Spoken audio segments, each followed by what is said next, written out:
जय हिंद दोस्तों, मैं रजनीश चौहान एग्जाम तर्कस के शिक्षा मंच पे आप लोग का स्वागत करता हूं। जैसा आप लोग जानते होंगे कि ये आपका हाफ 20 शो चलता है और इसमें आज का जो मुख्य विषय रखा गया है वो नालंदा यूनिवर्सिटी को रखा गया है। इसलिए कि नालंदा यूनिवर्सिटी आपके बहुत ज़्यादा चर्चे में रही है, तो इसका पूरा डिटेल आपको हम बताने वाले हैं। तो चलिए हम लोग समय जाया ना करेंगे और अपने सेशन को लेकर आगे बढ़ते हैं। और देखिएगा, नालंदा कह रहा है हिस्ट्री ऑफ नालंदा यूनिवर्सिटी, मतलब नालंदा यूनिवर्सिटी के बारे में पूरा डिटेल आपको हम बताने वाले हैं।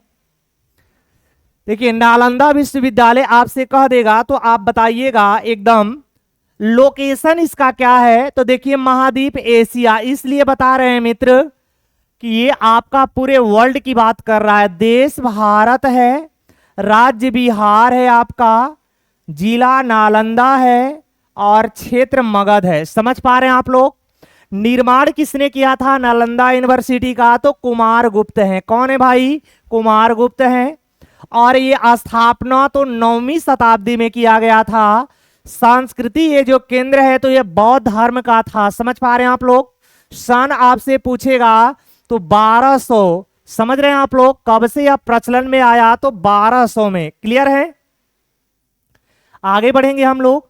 नालंदा का शाब्दिक अर्थ क्या होता है मित्र? तो इसका शाब्दिक अर्थ होता है, आप देख सकते हैं, 3 संस्कृत शब्दों ना और प्लस आलम और प्लस दा से मिलकर बना है, जिसका अर्थ होता है न रुकने वाला ज्ञान का प्रवाह।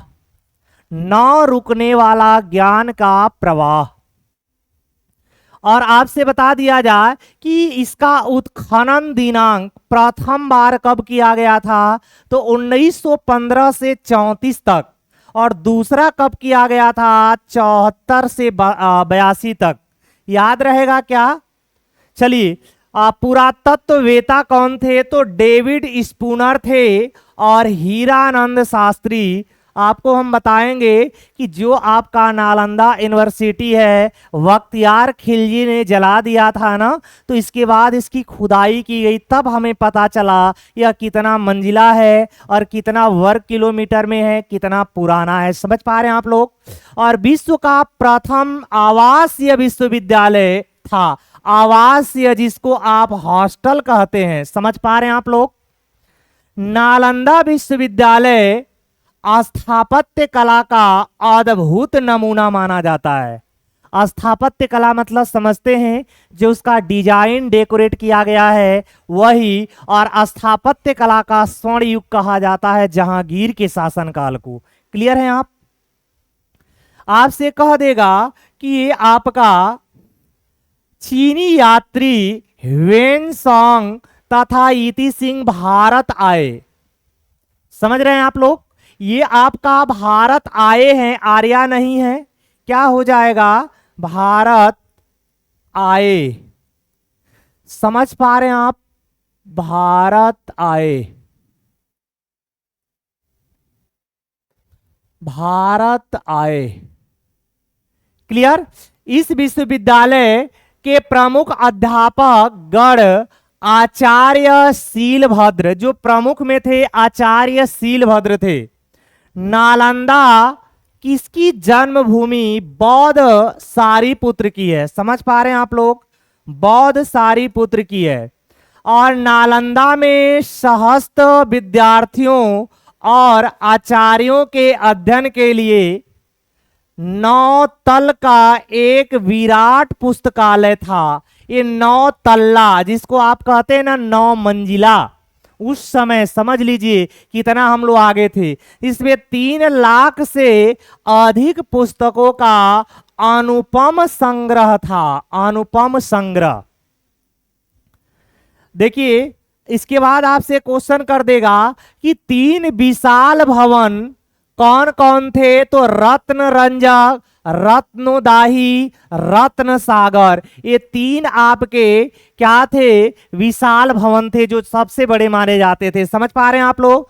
नालंदा विश्वविद्यालय की स्थापना 5वीं शताब्दी ईसा पूर्व सम्राट कुमारगुप्त प्रथम की बात कर रहा है। कुमार गुप्त कई लोग हैं, तो प्रथम की हम बात कर रहे हैं मित्र, के शासन काल में गुप्त साम्राज्य के दौरान की गई थी। समझ रहे हैं आप लोग? अगला स्लाइड देखेंगे।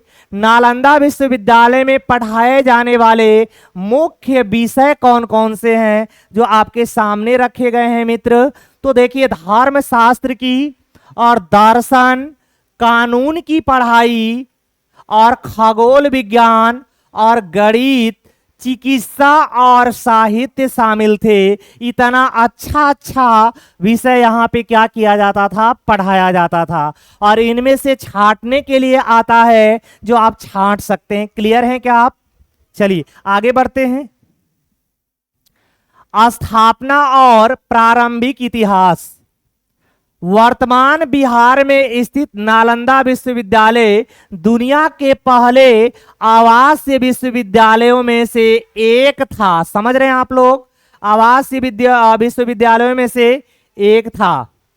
5वीं शताब्दी में 12वीं शताब्दी तक शिक्षा के लिए एक प्रसिद्ध केंद्र था। क्या था? प्रसिद्ध केंद्र था। क्लियर है?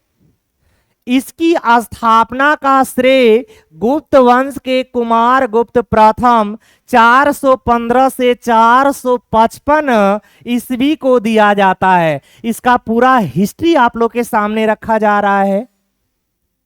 नालंदा नाम नालम मतलब कमल और दा मतलब देना से लिया गया है, जिसका अनुवाद ज्ञान देने वाला होता है। समझ रहे हैं ना आप लोग? कितना अच्छा आपका क्वेश्चन है। और विदेश मंत्री एस जयशंकर और भाग लेने वाले 17 राजदूतों ने इस कार्यक्रम में भाग लिया। कौन? जो अभी हाल ही में उद्घाटन किया गया है। बिहार के राज्यपाल राजेंद्र आर्लेकर, मुख्यमंत्री नीतीश कुमार, उप मुख्यमंत्री सम्राट चौधरी और विजय सिन्हा भी इस कार्यक्रम में मौजूद थे। समझ पा रहे हैं आप लोग? यानी विजय आर्लेकर, राजेंद्र आर्लेकर और मुख्यमंत्री नीतीश कुमार, उप मुख्यमंत्री सम्राट चौधरी, ये सभी लोग मौजूद थे। 19 जून को, ये डेट बहुत मोस्ट इंपोर्टेंट है मित्र, 19 जून 2024 को प्रधानमंत्री नरेंद्र मोदी ने भारत के पहले अंतरराष्ट्रीय विश्वविद्यालय का लोकार्पण किया। समझ रहे हैं आप लोग? नालंदा विश्वविद्यालय को मॉडर्न नालंदा विश्वविद्यालय बनाने के लिए कानून यूनिवर्सिटी एक्ट 2017 लाया गया था। ये कह रहा है मॉडर्न नालंदा की बात कर रहे हैं, तो 2010 में अधिनियम आया। एक एक्ट ने 2014 से कार्य करना शुरू कर दिया, लेकिन नालंदा विश्वविद्यालय का निर्माण 2017 से शुरू हुआ। 2010 में एक्ट आया, 14 से कार्य प्रारंभ हुआ, 17 से इसका निर्माण चालू हो गया। और आपको पता होगा 2024 ना, नालंदा विश्वविद्यालय का पतन और विनाश देख सकते हैं। नालंदा विश्वविद्यालय का पतन और विनाश। पहला हमला 455 एडी में हुड़ों के आक्रमणों के दौरान हुआ था। समझ रहे हैं ना? हुड़ों के आक्रमणों के दौरान प्रारंभ हुआ। क्षति हुई, लेकिन नालंदा विश्वविद्यालय इस हमले से उभर गया। समझ रहे हैं ना? पहला, सबसे पहले, इसमें कई बार हुए हैं तो 455 में याद कर लेंगे। दूसरा हमला 7वीं शताब्दी में नालंदा विश्वविद्यालय पर राजनीतिक कारणों के कारण हमला हुआ, लेकिन उससे भी नालंदा विश्वविद्यालय उभर गया। देख लीजिए, आपसे कह रहा है, ये देखिए 5वीं शताब्दी चल रही है और यहाँ पे 7वीं शताब्दी। समझ रहे हैं ना आप लोग? तो याद रखिएगा। लेकिन अंतिम हमला 1193 में कुतुबुद्दीन ऐबक के जनरल बख्तियार बलजी खिलजी द्वारा नष्ट कर दिया गया। समझ रहे हैं आप लोग? नालंदा विश्वविद्यालय का अंतर्राष्ट्रीय प्रभाव और प्रसिद्ध छात्र और शिक्षक, इससे बहुत अच्छे अच्छे छात्र भी और बहुत अच्छे अच्छे शिक्षक भी निकले हैं। समझ रहे हैं आप लोग। और आपको हम बताना चाहते हैं कि ये नालंदा का प्रभाव भारत से कहीं आगे तक फैला हुआ था। यहाँ बौद्ध विद्वानों के लिए एक महत्वपूर्ण तीर्थ स्थल बन गया। कैसा बन गया? बौद्ध। अब उल्लेखनीय अंतर्राष्ट्रीय छात्रों में शामिल, मतलब अंतर्राष्ट्रीय छात्र कौन कौन आए? चीनी भिक्षु और विद्वान ह्वेनसांग, इति सिंह और अन्य आए। 19वीं शताब्दी की शुरुआत में फ्रांसिस बुकनान हैमिल्टन द्वारा पुनः खोजा गया था। समझ रहे हैं आप? और 1915 में प्रमुख पुरातत्व उत्खनन शुरू हुआ, जिसमें व्यापक खंडहरों का पता चला। व्यापक खंडहरों का पता चला। 2016 में यूनेस्को विश्व धरोहर स्थल घोषित कर दिया गया। क्या घोषित कर दिया गया? विश्व धरोहर स्थल। ये बहुत मोस्ट इंपोर्टेंट है। कब इसे विश्व विरासत में शामिल कर लिया गया? 2016। नालंदा विश्वविद्यालय आधुनिक पुनर्द्वार, अब चालू होता है आपका जो नया वाला है पुनर्द्वार प्रयास। नालंदा को एक शैक्षणिक संस्थान के रूप में पुनर्जीवित करने के विचारधारा 21वीं सदी में शुरू हुई और महान राष्ट्रपति एपीजे अब्दुल कलाम ने नालंदा विश्वविद्यालय को मॉडर्न नालंदा विश्वविद्यालय के रूप में फिर से स्थापित किया जाए, यह मुद्दा उठाया था।